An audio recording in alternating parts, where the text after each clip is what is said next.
கண் திருஷ்டியிலிருந்து தப்பிக்க சித்தர்கள் கூறிய வழிகள். தமிழ்நாட்டில் ஒரு கிராமத்தில் வசிக்கும் கோபாலன் மற்றும் அவரது குடும்பம்.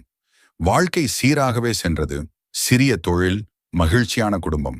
ஆனால் எதிர்பாராத விதமாக ஒரு காலத்திலிருந்து எல்லாம் தவறாக நடந்தது போல் இருந்தது. கோபாலனின் வண்டி அடிக்கடி பழுதடைந்தது. பிள்ளைகளுக்கு ஏதாவது காயம், படிப்பில் தோல்வி, மனைவிக்கு நீடித்த தலைவலி, உடல் சோர்வு, வீடு முழுக்க ஒரு சலசலப்பு, அமைதியின்மை. அவர்கள் என்ன செய்தும் பிரச்சனை தீரவில்லை.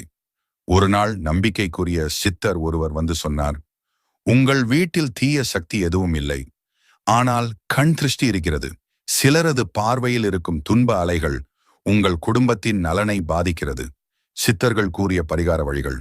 எல்லா வெள்ளிக்கிழமையும் நறுமண எண்ணெயில் தீபம் ஏற்றுவது தெய்வ சக்தியை உறுதியளிக்கும். எலுமிச்சை, மிளகாய், பூண்டு கொத்து வாசலில் தொங்க வைக்க திருஷ்டி உள்ளவர்